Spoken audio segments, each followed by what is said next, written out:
Luwero district, just north of the Ugandan capital Kampala, is just as close to an average district when it comes to health service delivery as you can come in Uganda.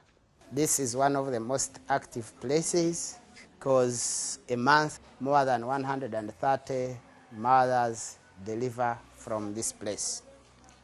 Health services on the ground in Uganda are yet to see major improvements despite better cooperation in the health sector between the government and health donors. A major problem is lack of health staff.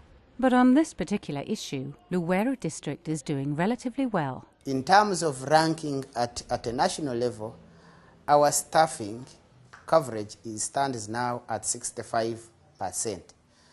Of course, we would love to move up to 100%, but we haven't reached there because of the wage bill, but we are not the worst districts. There's been some progress in terms of constructing health centers, in terms of increasing financing for medicines, for example, but the progress is very, very slow. The delivery of health services is bestowed on local government. Now, those local governments just don't have capacity.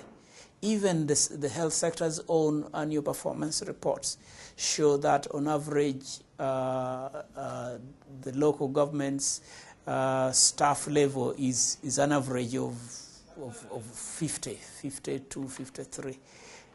Now, you really can't deliver service when you have only half the staff you require. So capacity is one of those issues that are affecting the health sector. The problem of lack of staff and capacity is reinforced by the government's decision to create new districts. We have a huge public administration budget, and that's because of the really very rapid division in districts. So we had 36 districts in 1993. We now have 114, and all these entities have to be funded. The creation of many districts is intended, in quotes, to take services close to the people.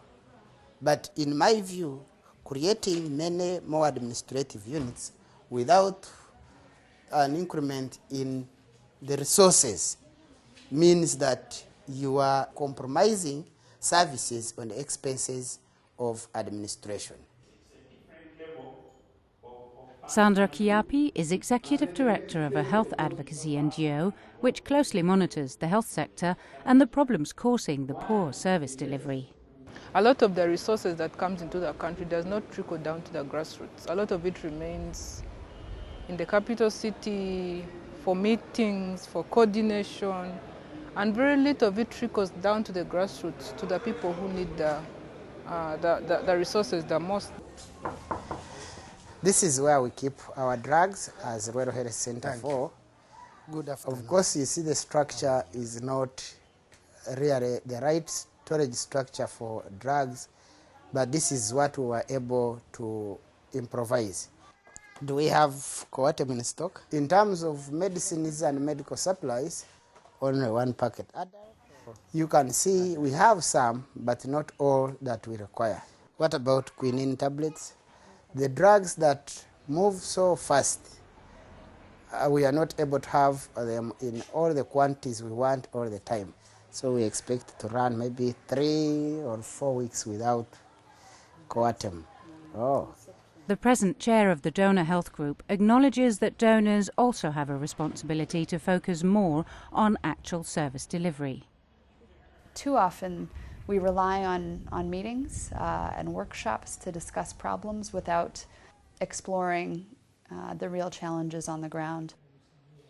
In order to improve the dialogue that we have between ministry and development partners and the realities on the ground, one simple improvement is that we need to leave Kampala. We need to leave the central ministry and work jointly in the field more often.